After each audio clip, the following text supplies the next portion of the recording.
The Arizona sun, on that day like every other day, did not shine. It punished. It was a furious, white-hot eye in a bleached blue sky, its gaze so intense it seemed to suck the very color from the world, leaving behind a landscape of brittle gold and dusty brown, of sharp shadows and silent, suffering rock. And in the middle of this vast, kiln-fired expanse, a man moved with the slow, deliberate rhythm of a creature that had long ago made its peace with purgatory. His name was James Coulter, and the desert's harshness was a mirror to his own internal state, a reflection he neither cherished nor despised, but simply accepted as his due.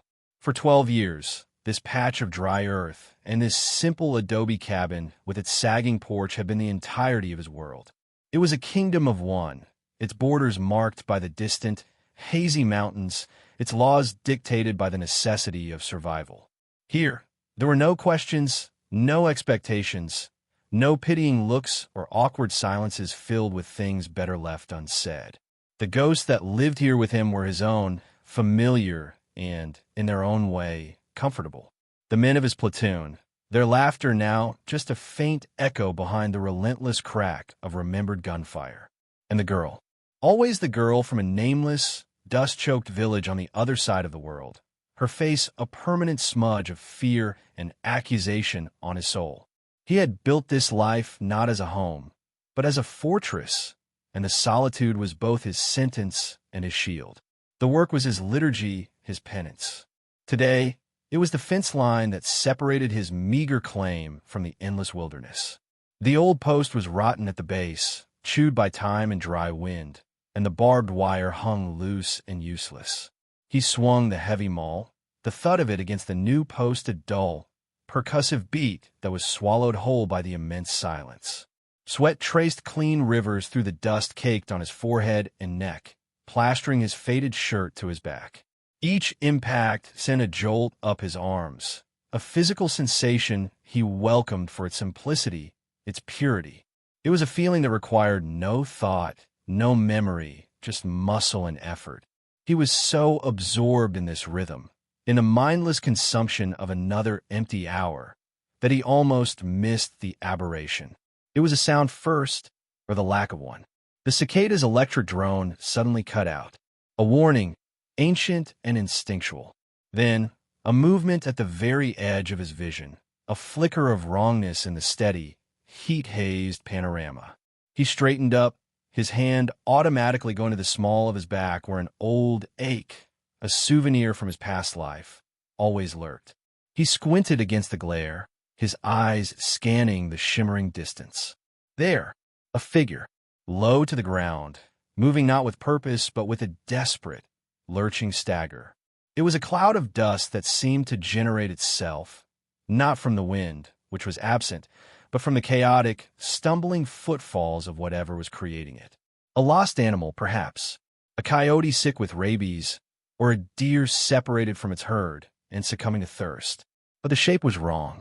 It was bipedal, a cold knot, one he hadn't felt in over a decade, tightened in his gut. He dropped them all. The sound it made was insignificant.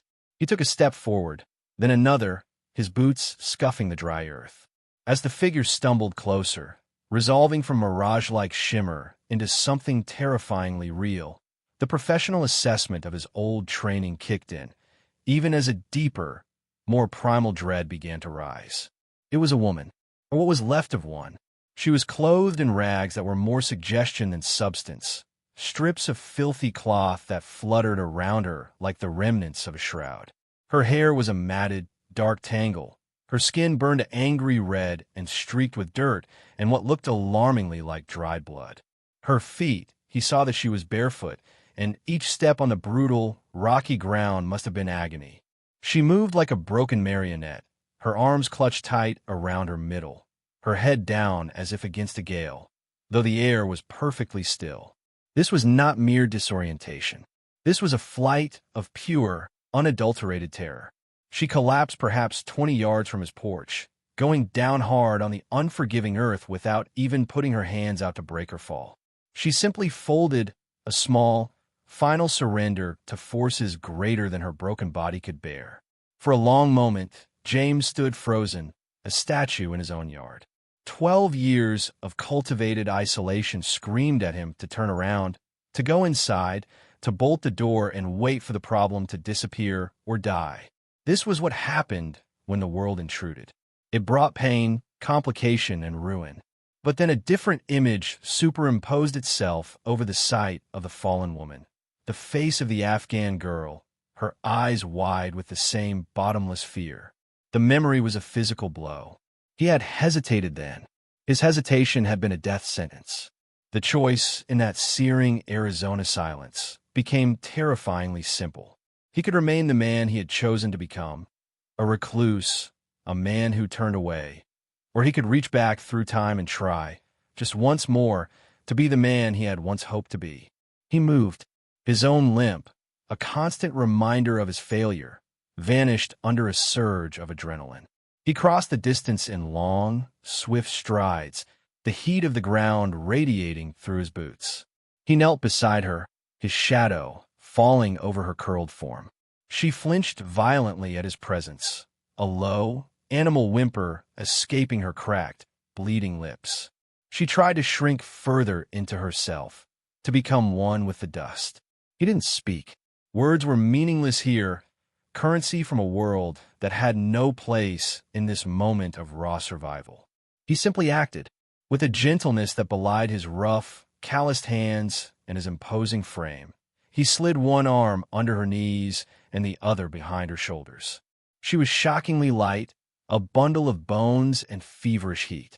She offered no resistance, her body gone limp with exhaustion and shock, though a fine, constant tremor ran through her like a trapped current.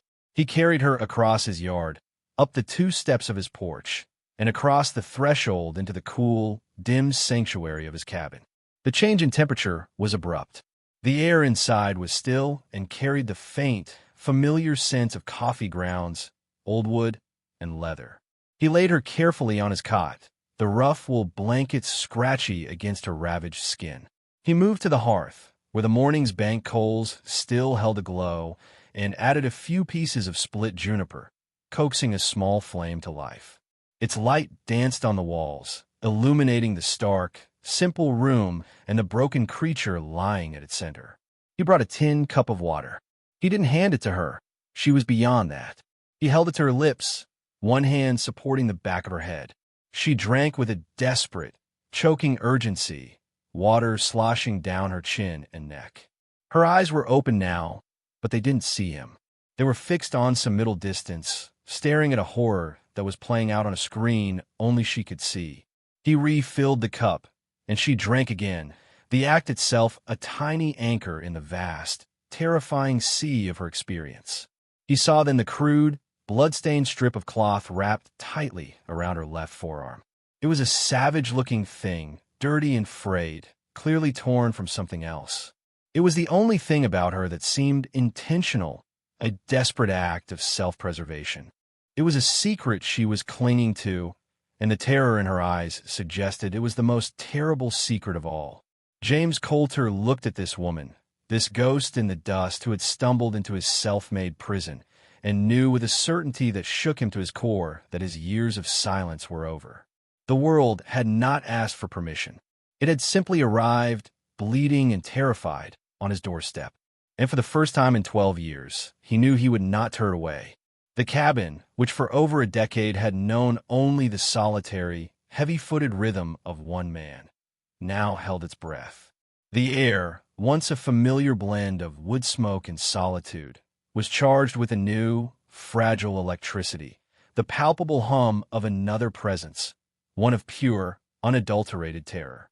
James Coulter stood for a long moment, his back against the heavy wooden door he had just closed, not to lock the world out, but to seal this small, fragile world in. The woman on his cot was so still she seemed scarcely to breathe, a carved monument to anguish, her eyes wide and unseeing, fixed on the cabin's low, smoke-darkened rafters as if they were the bars of a cage only she could see. He moved then, but with a new and unfamiliar deliberation. Every action was measured, announced in a low, steady murmur that was less for her benefit than for his own, It was a way of anchoring himself in this surreal reality. "I'm going to the basin now," he said, his voice a rough, gravelly sound, unfamiliar from disuse. "Gonna get some water. It's cool." He pumped water from the iron hand pump into a chipped enamel basin. The squeak of the handle and the splash of water absurdly loud in the silence. He carried it to the small table near the hearth, the water sloshing gently, a clean, simple sound. He found a clean, soft rag, one of the few luxuries he allowed himself, and submerged it, wringing it out with hands that were more accustomed to the brutal grip of an axe handle or the stubborn resistance of barbed wire. He approached the cot slowly, as one would approach a wounded animal known to lash out. "This is for your face," he murmured, his tone devoid of any expectation. "Just to clean the dust."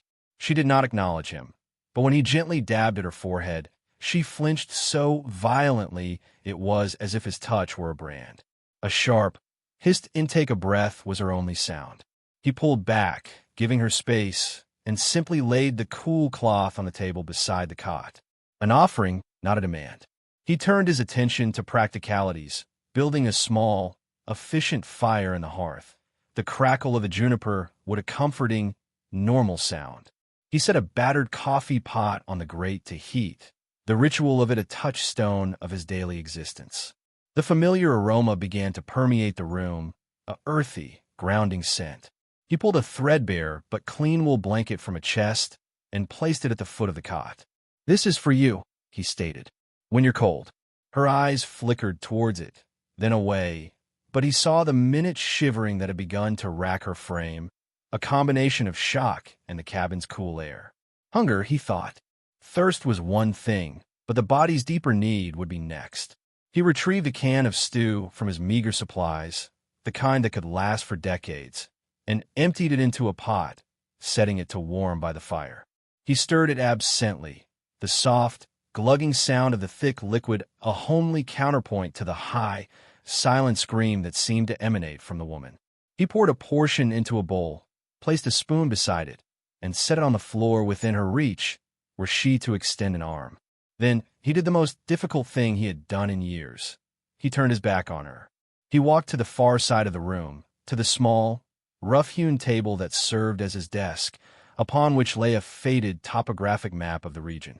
He leaned over it, his broad shoulders blocking the light from the window, and pretended to study the contour lines and dry creek beds he knew by heart. His entire being was focused on the space behind him. He heard nothing for a long, long time. Then, a faint, almost imperceptible rustle of the blanket. A shift of weight on the cot's rope frame. The soft, metallic scrape of the spoon against the enamel bowl. It was a tiny sound, but in the silent cabin, it was as significant as a thunderclap. She was eating, slowly, ravenously, but with a caution that suggested she expected the food to be snatched away at any moment. He did not turn. He kept his eyes fixed on a meaningless spot on the map, his body rigid with the effort of conveying a safety he did not know if he could provide. When the sound ceased, he waited a full 5 minutes by the slow tick of the mantel clock before he moved. He turned to see the bowl was empty, the spoon laid neatly beside it. The blanket was pulled up to her chin, though her terrified eyes still watched him. The cloth he had left for her was now clutched in her hand, a sodden, desperate talisman. The crude, filthy bandage on her forearm, however, was a stark, ugly contrast to the newfound, fragile cleanliness of her face. It was a festering wound waiting to happen, a danger to her, and he knew it could not be ignored. He prepared a fresh basin of warm water, this time with a sliver of soap, and gathered clean strips of cloth for bandages, along with a small jar of honey he used for such purposes, an old remedy he trusted more than any store-bought salve. He approached her with his materials, his movements slow and transparent. He set the basin down and knelt beside the cot, putting himself at her level, making himself smaller, less threatening. "The bandage on your arm," he said, his voice low and even. "It's dirty. The wound needs to be cleaned or it'll go bad. It'll make you sick." He kept his hands in his lap, showing her the clean cloths, the jar of golden honey. "I need to take it off." For a moment, there was no reaction. Then her eyes, which had been glazed with a kind of middle-distance horror, snapped in a sharp, terrifying focus on his face. The fear in them was so absolute, so consuming, that it was like a physical force pushing him back. She shook her head, a tiny, frantic motion. Her free hand, the one not clutching the damp cloth, flew to her forearm, covering the dirty bandage protectively. Her voice, when it came, was not a voice at all. It was a raw, broken scrape of sound, torn from the very depths of her being.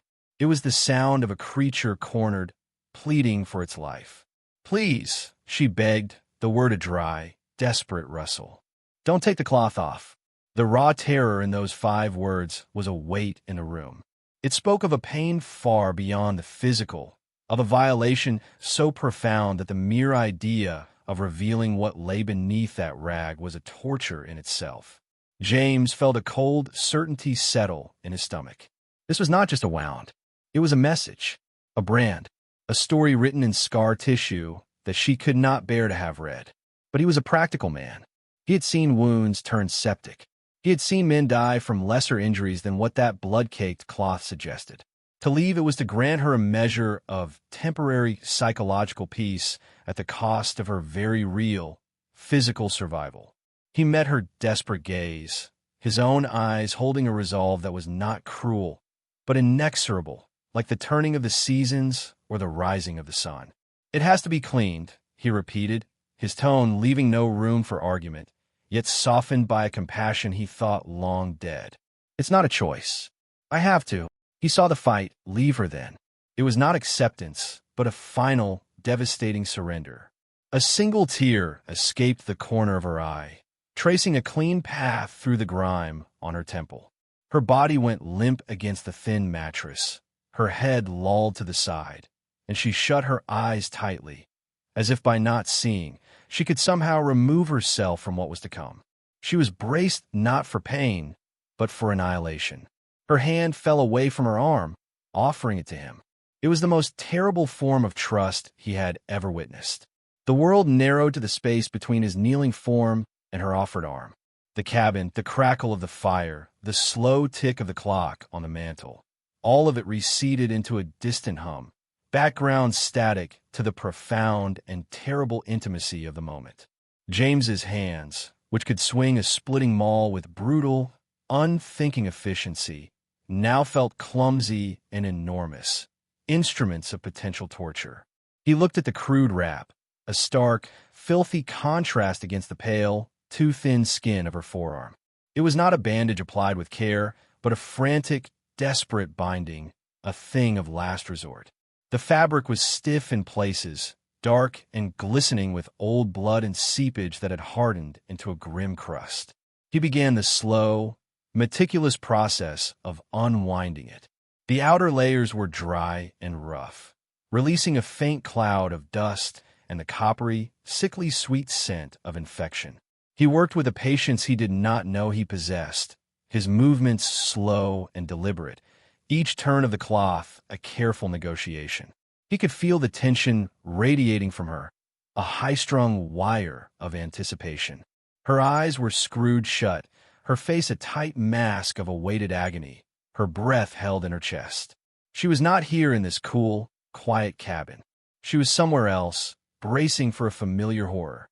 As he neared the final layers, the cloth began to stick, fused to the wound beneath by dried blood and serum.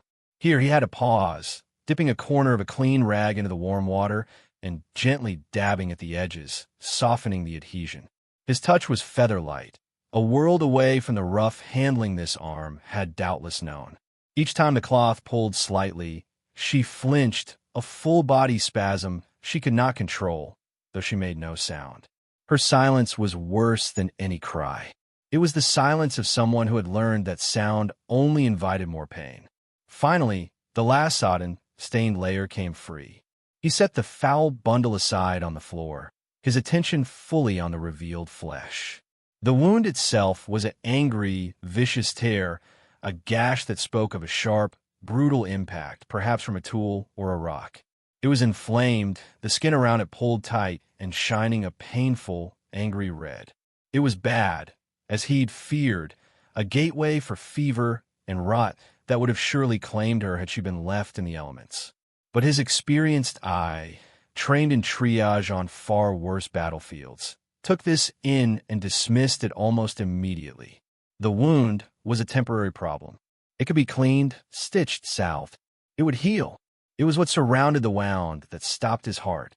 There, burned into the tender skin of her inner forearm, was a brand.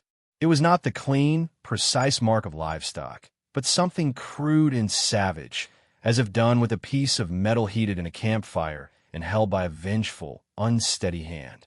The symbol was unmistakable, a grotesque emblem of ownership and cruelty. A pickaxe, its handle crude and long, crossed violently with a shackle, a circle of brutalized flesh meant to represent iron. The Silver Creek mark. He'd heard the rumors, whispers carried by drifters and traders of a mining operation up in the dry hills that was less a business and more a open secret, a private fiefdom of misery where men and women, it seemed, were worked to death for the gleam of silver. The brand was their trademark, their way of marking their property, of ensuring that even if someone escaped the compound, they would never escape the proof of their captivity. The air left James's lungs in a slow, silent rush.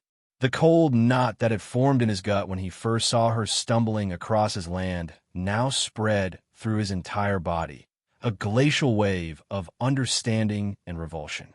This was not just abuse. This was systematized dehumanization. This was a claim staked on a human being. And then, as he stared at that ugly, raised scar, the cabin around him dissolved. The rough-hewn logs bled away into the sun-baked, mud-brick wall of a compound in a valley whose name he'd tried to forget. The scent of juniper smoke was replaced by the acrid tang of cordite and dust. The woman's quick, shallow breathing became the rapid, panicked panting of another girl, younger, her eyes wide with a terror that was both personal and ancient.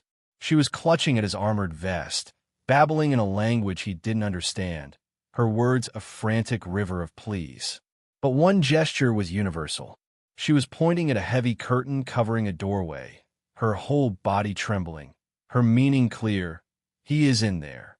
The bad man. Help me. He had hesitated. The rule of engagement, the fog of war, the simple, paralyzing fear of an ambush. It all crashed down on him in that single, stretched second. He had looked to his sergeant, waiting for an order, his weapon half lowered, his instinct to protect warring with his training to assess the threat. That moment of hesitation, that fatal pause, had been all it took. A burst of automatic gunfire had ripped through the curtain, through the girl, her small body jerking against his like a ragged doll before she fell. He had failed. He had stood frozen while the life he was supposed to protect was erased before his eyes. Her face, in that final, accusing instant of life, had been imprinted on his soul, a permanent scar of his own. Now, on his knees in an Arizona cabin 12 years and a world away, he was staring at another brand of ownership, another testament to monstrous cruelty inflicted on the helpless. The shaking started in his hands, a fine, uncontrollable tremor that made the clean rag in his grasp quiver. It was not a weakness of the body, but a seismic shock of the soul. The two images, the Afghan girl's terrified eyes and the brutal brand on Ellie's arm, superimposed, overlapped, and became one continuous thread of failure and savagery. The past wasn't past. It was here, now, burned into the flesh of this broken woman on his cot. He had failed one. The ghost of that failure had dictated every solitary day of the last 12 years, had built the walls of this very cabin. He had believed his penance was to be alone, to bear the weight of that memory by himself, forever. But this brand, this mark, was a message meant for him. It was a second chance scream from the heavens, delivered not by an angel, but by a bloody, stumbling ghost. The shaking in his hands slowly stilled, replaced by a new sensation, a cold, hard, and absolute certainty that settled deep into his bones. It was a resolve forged in the twin fires of past regret and present horror. He would clean this wound. He would dress it. He would keep the infection at bay. But more than that, He would stand between this woman and the world that had done this to her. He had failed one girl in a dusty village. He would not, while he still drew breath, fail this one in his own home. The silent vow was made, not with words, but with the gentle, steady pressure of his hand as he began to carefully, meticulously clean the festering gash, circling the brand that had just rewritten his reason for being.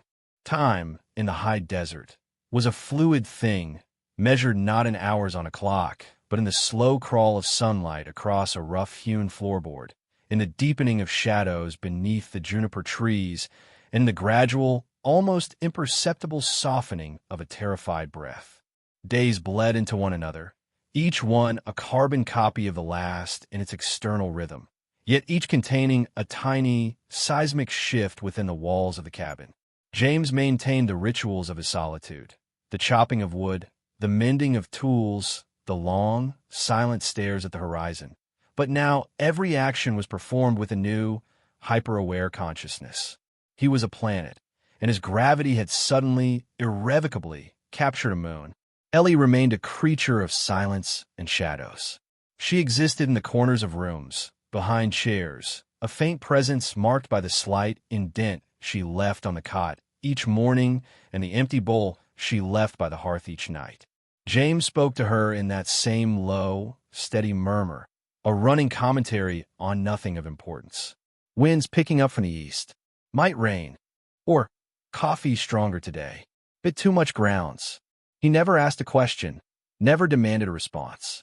His words were simply a net, cast into the silence between them, not to catch her, but to prove the net existed, that the space they shared was safe enough to hold a human voice.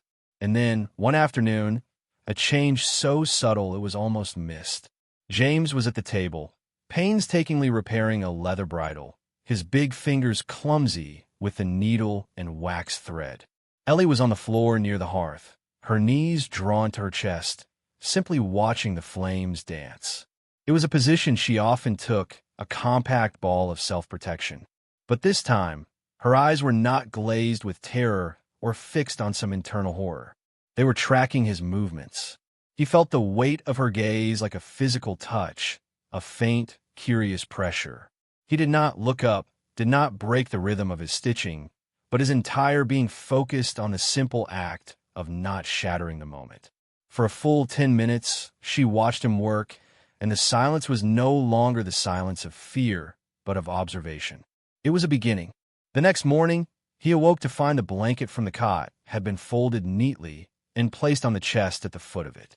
The empty stew bowl and spoon from the night before had been rinsed and set beside the wash basin. They were small things, meaningless in any other context.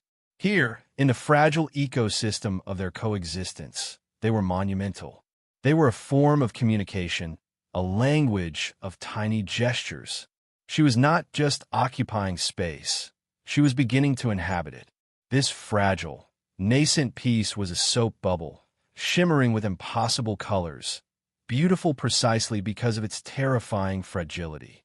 And the desert, for all its silence, is never truly empty.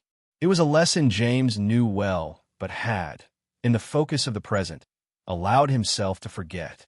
The threat did not announce itself with thunderous hoofbeats or shouted curses. It arrived on the edge of silence that was suddenly, profoundly wrong. James was outside, sharpening an axe on a whetstone, the rhythmic scrape a sound as natural to the landscape as the call of a hawk. Then the sound stopped, not because he willed it, but because the world around him had hushed. The ever-present drone of the cicadas cut out mid-drone. A few yards away, a scrub jay, which had been fussing in a pinyon pine, fell silent and still. It was the silence of a slammed door, a vacuum.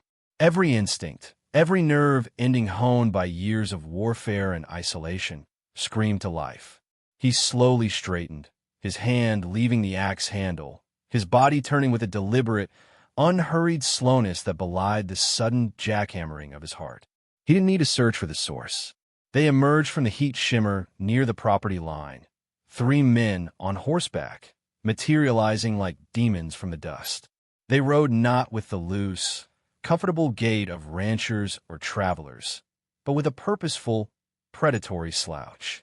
Their clothes were coated in the pale, chalky grime of the mining country, making them look like ghosts themselves. Their leader, a man with a neck too long and thin for his body and a face that seemed all hard angles and cold, deep-set eyes, dismounted. He moved with a lazy arrogance that suggested ownership of every inch of ground he stood on. Inside the cabin, James knew without looking that Ellie had vanished. The air itself had changed, the faint, new electricity of her tentative presence snuffed out by the older, colder current of pure dread. She would be under the bed, in the darkest corner of the closet, trying to make herself small to disappear back into the earth from which she had so recently crawled. The leader's voice cut across the yard, flat and devoid of warmth. "We're missing property from Silver Creek." The word property landed like spit. "A woman. We're told she came this way. You seen her?" James didn't move. He stood between the men and his cabin door, a solid, unmovable object. He let the silence stretch, let the man's words hang in the hot air and dissipate. When he finally spoke, his voice was the low, dry rasp of the desert itself. "No one here but me." The vulture-like man's smile was a thin, cruel gash in his dusty face. It didn't touch his eyes. "That's so? Looks like a mighty big spread for just one man. We'll just have a look then. Make sure you ain't got any strays." He took a step forward, a direct challenge to the invisible boundary of James's domain. In that moment, time seemed to fracture. The James of the last few weeks, the man who had learned the language of quiet care, receded. In his place stood the man from 12 years ago, the soldier, the man who knew with cold certainty that some lines cannot be crossed. His movement was fluid, practiced, a dance he had never forgotten. In one smooth motion, he turned, took the 2 steps up onto the porch, and reached for the old double-barreled shotgun that hung on pegs above the door. The sound of the oiled wood and metal sliding into his hands was definitive. He turned back, the barrels of the shotgun not yet raised, but held in a way that made their purpose unequivocal. "You'll stay right there," James said.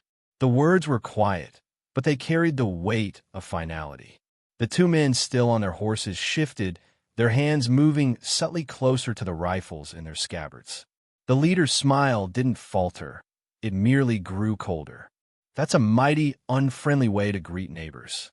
"I'm not friendly," James replied, his gaze unwavering. "And you're not my neighbor. The lady isn't here." He paused, letting the deliberate word lady hang in the air as a counter to property. "And even if she was," he continued, his voice dropping into something harder, colder, "she's not yours to claim. Turn around. Ride back to your hole." The standoff crystallized, brittle and sharp as glass. The immense desert silence pressed in on them, broken only by the snort of a horse and the faint creak of saddle leather. James's world had shrunk to the sight down the barrels of the shotgun, to the cold eyes of the man in front of him, to the awareness of the 2 armed men flanking him. He could feel the ghost of the Afghan girl at his shoulder, a silent witness. But this time, there was no hesitation. The price of inaction was burned into the flesh of the woman hiding in his home. The shaking was gone, replaced by a terrifying, absolute calm. He had made his stand. The only thing left to discover was how much blood would be required to hold it. The air in the yard became a solid thing, thick and heavy, vibrating with the unsaid violence hanging between the 4 men. It was the kind of silence that rings, a high-pitched whine in the inner ear that is the body's own alarm. James Coulter stood on his porch, the worn planks solid and familiar under his boots, the weight of the shotgun an old, terrible comfort in his hands. He was a statue, his gaze locked on the vulture-necked man, but his awareness was expanded, taking in every detail. The way the leader's right hand hovered, fingers twitching, near the pistol on his hip. The subtle shift in weight of the mounted man on the left, a man with a face like a hatchet, ready to draw his rifle. The nervous flick of the ear of the horse on the right, sensing the tension in its rider. The leader's thin smile was a ghastly thing, a crack in the dust of his face that showed nothing but contempt. "You hear that, boys?" he said, not taking his eyes off James. "Man says we're not neighbors. Says we're in a hole." His voice was a lazy drawl, a performance of amusement that didn't mask the calculating cruelty beneath. We're just honest men looking for what's ours. You hand her over, we ride out. No more trouble. You make us take her.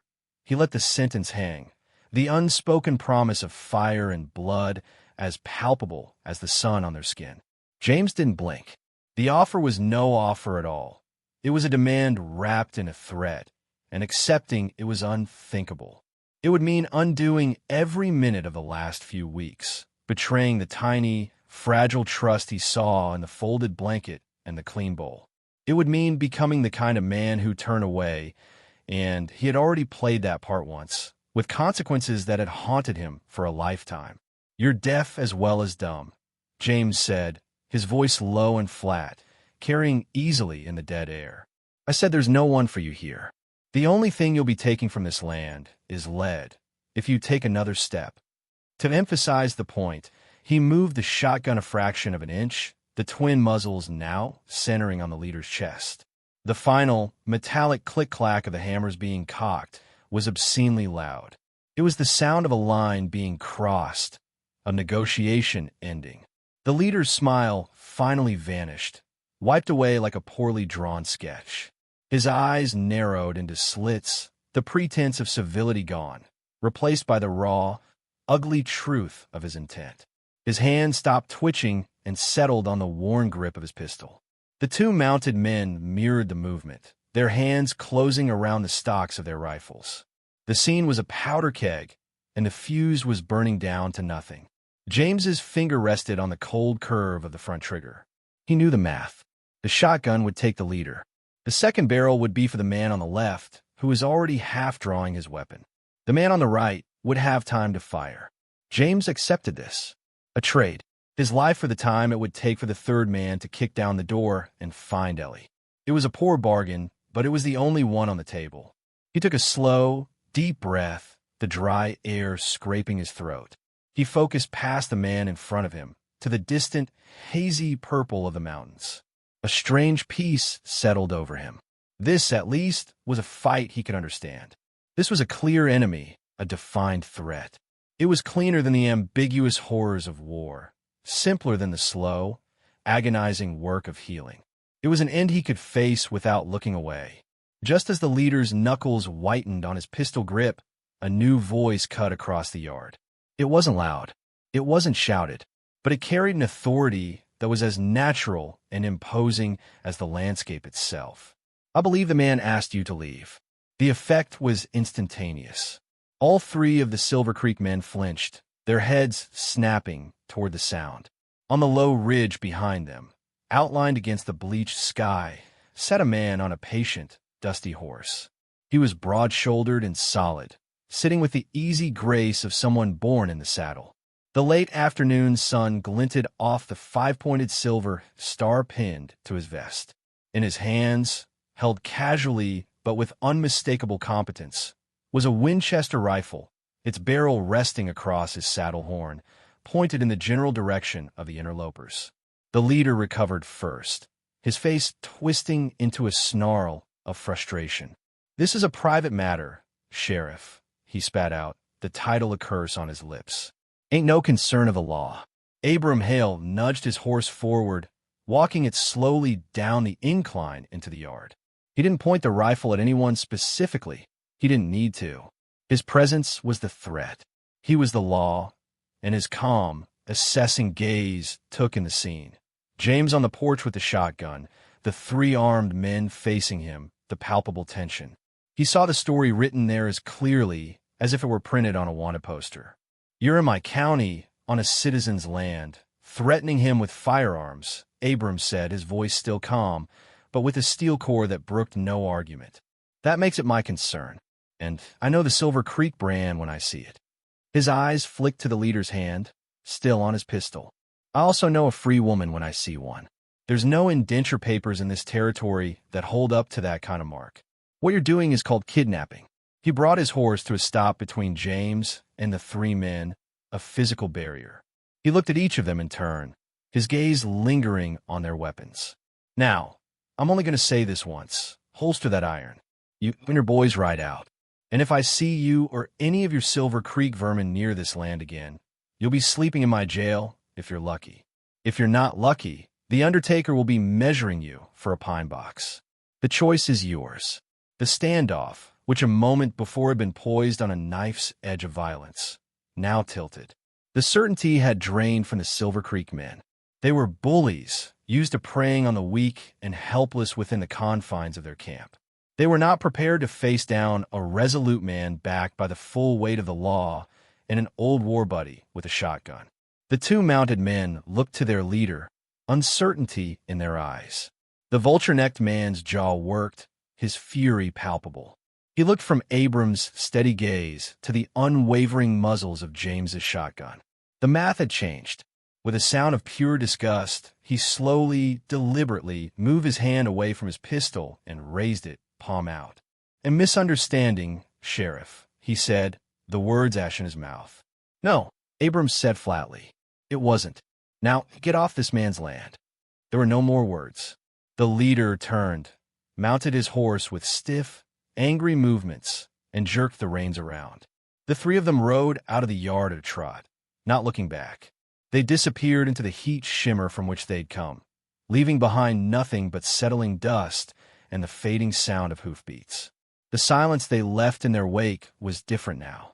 It was no longer tense, but stunned, ringing with the echo of violence averted.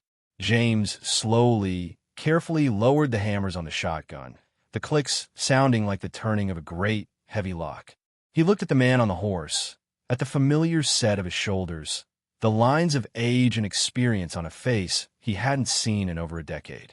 Abram Hale slid his rifle back into its scabbard and tipped his hat back on his head. He looked at the cabin, at James on the porch, and a slow, familiar grin spread across his face. "Well, Coulter," he said, his voice now warm with a shared history. "Looks like you finally found a cause worth answering the door for." The dust settled, both literally and metaphorically, over Coulter's Creek. The departing hoofbeats of the Silver Creek men faded into the vast, absorbent silence of the desert, leaving behind a void that was at first filled with a ringing, precarious tension. James remained on the porch, the shotgun still in his hands, its weight now a dead, inert thing. His eyes were fixed on the empty space where the threat had been, his body still thrumming with the adrenaline of the standoff, every sense stretched taut, waiting for the trick for the sudden return. It was Abram Hale's quiet, familiar movements that finally broke the spell. The sheriff dismounted with a soft grunt, looping his reins over the porch rail with a practiced ease that spoke of a lifetime in the saddle. The sound of his boots on the hard-packed earth was solid, real, an anchor in the receding tide of violence. "They're gone, James," Abram said, his voice low, meant for James's ears alone. He didn't approach the door, respecting the invisible boundary of the sanctuary within. "They won't be back. Not with my office knowing their faces and their business now. The Silver Creek outfit likes its secrets. They won't risk a real fight with the law." James gave a slow, single nod, the movement stiff. His gaze finally shifted from the horizon to his old friend. The years had etched themselves deeply into Abram's face, but the eyes were the same, steady, knowing, and now, filled with a quiet understanding that asked for no explanation. "Abram," James said, the name a rough acknowledgement, a key turning in a lock long rusted shut. "Figured it was about time I checked on you," Abram said, leaning against a porch post and pulling a tobacco pouch from his vest. "Heard some ugly whispers about Silver Creek expanding its workforce. Then I hear a rumor about a woman on the run. Didn't take a genius to guess which way she might have headed, or whose door she might have found." He began to roll a cigarette, his movements slow and deliberate. "You all right in there?" It wasn't a question about physical safety. James looked toward the cabin door, behind which was a silence more profound than any that had existed before the confrontation. He thought of Ellie, curled under the bed or in the closet, having heard every word, every threat, the sound of the cocking shotgun. What had that done to the fragile, nascent trust he had spent weeks carefully building? "Don't know," James answered honestly, the words strange on his tongue. He realized he was still holding the shotgun. He turned and hung it back on its pegs above the door, the action feeling like the closing of a chapter. Abram finished his cigarette and lit it, the flare of the match bright in the fading afternoon light. He took a long drag, exhaling smoke that was carried away on a gentle breeze. I'll ride a wide perimeter, make sure they're truly gone. Then I'll set up camp for the night down by the creek. Just in case. It was a statement, not an offer. He was providing a buffer, a layer of security, without imposing on the delicate world inside the cabin. It was the act of a true ally, one who understood that some battles required a fortress, and some healing required absolute privacy. James nodded again, a wave of gratitude washing over him so strong it was almost dizzying. He had been alone for so long, he had forgotten what it felt like to have someone at his back. Obliged, he said, the word inadequate but deeply felt. Abram tipped his hat, remounted his horse, and rode off at a walk, becoming a silhouette against the setting sun. James was left alone on his porch once more, but the solitude felt different now. It was no longer an empty cell. It was a guarded kingdom. He turned and finally opened the cabin door. The interior was dark and still. He stood for a moment, letting his eyes adjust. He could not see her, but he could feel her presence, a terrified pulse in the quiet room. He went through his rituals slowly, building up the fire, putting the coffee pot on, the normalcy of the actions a plea for a return to the fragile peace of before. He did not call out for her. He did not search for her. It was hours later, long after full dark had fallen, that he heard it. A faint, almost imperceptible rustle from the direction of the cot. He remained in his chair, staring into the fire, pretending not to notice. Out of the corner of his eye, he saw a shadow detach itself from the deeper shadows under the bed. Ellie emerged slowly, like a creature from a burrow testing the air after a storm. She did not look at him. She went to the cot and sat on its edge, pulling the blanket around her shoulders, her body held in a tight coil of residual fear. The standoff had reminded her of everything she had run from. The safety of the cabin had been revealed as an illusion, its walls paper-thin against the brutality of the world. The next morning, James awoke to find her already awake, sitting in her usual spot by the hearth, but her posture was different.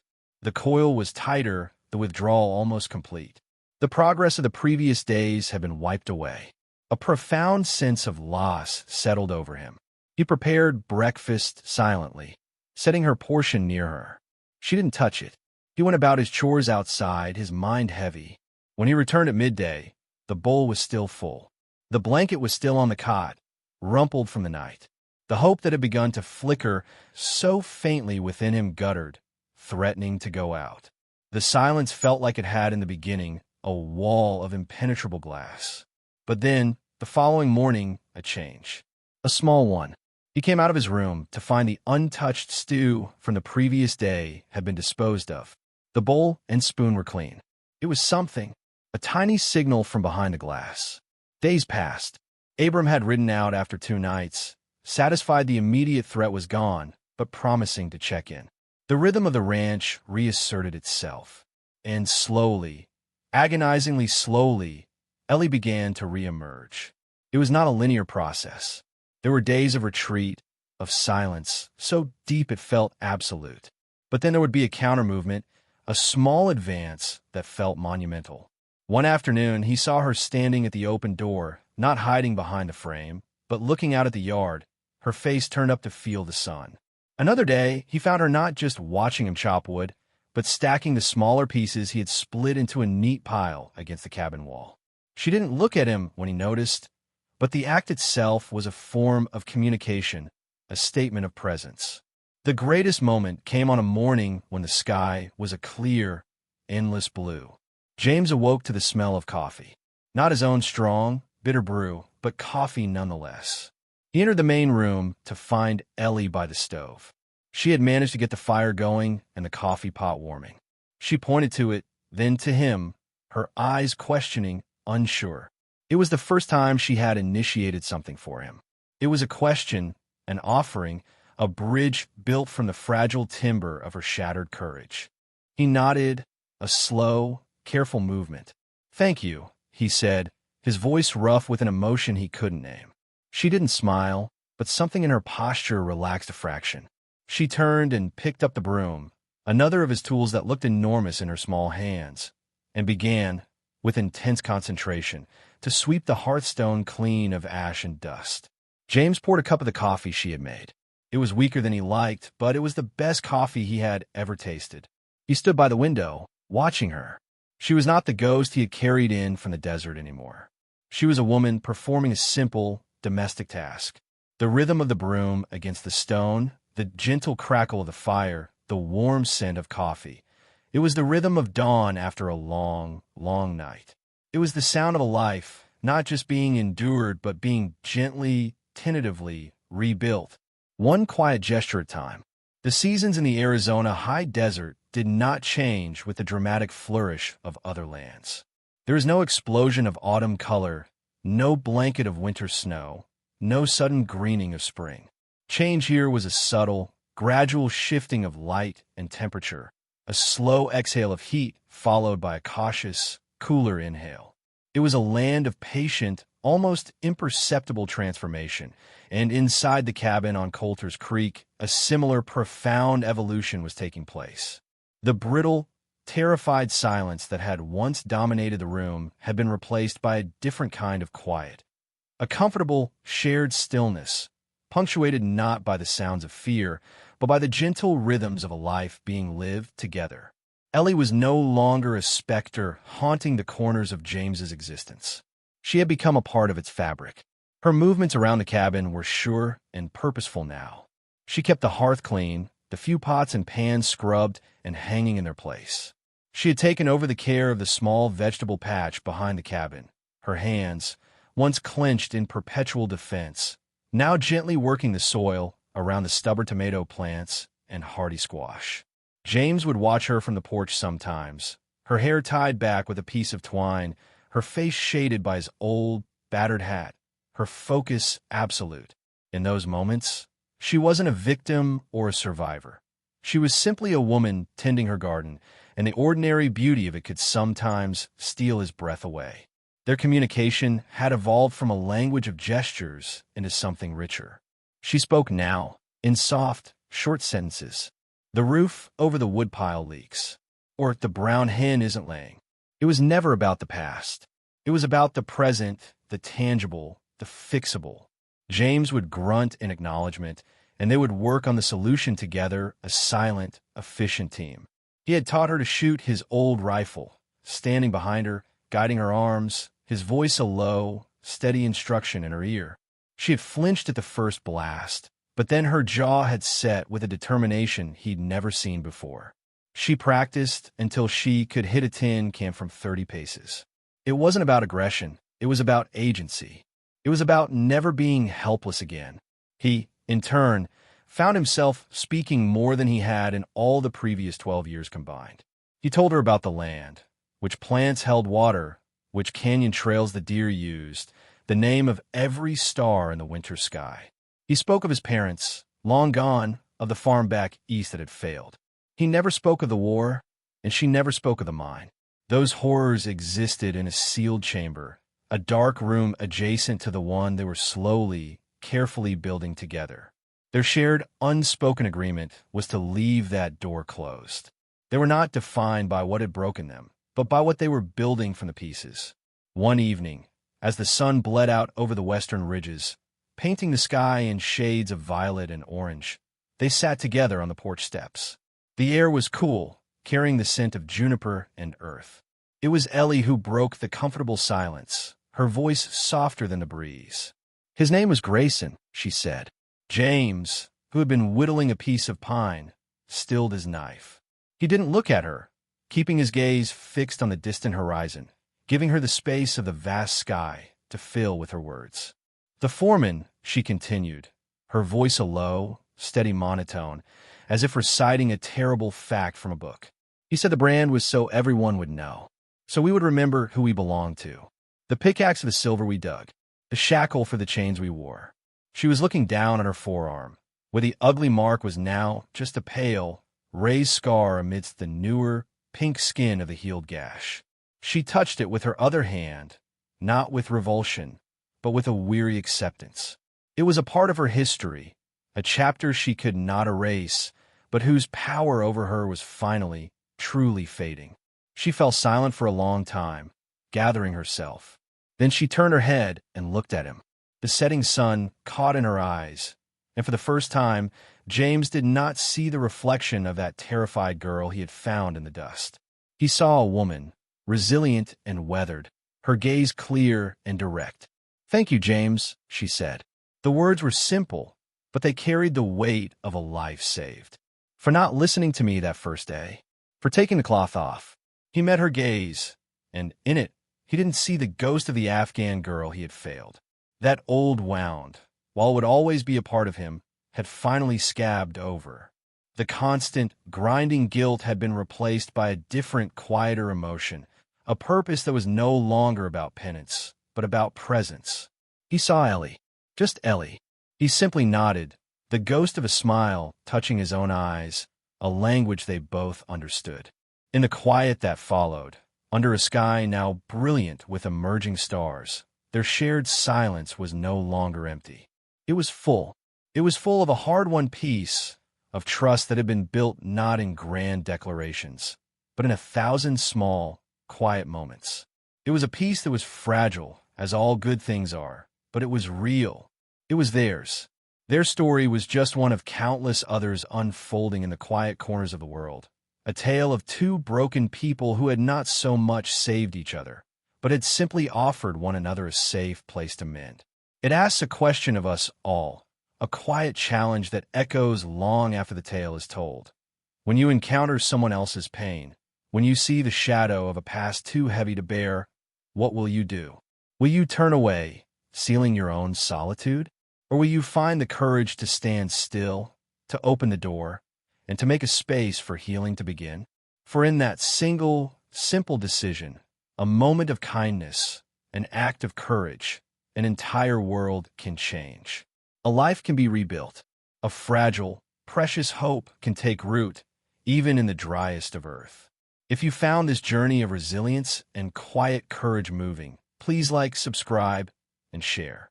Your support helps bring more stories of hope and humanity into the world.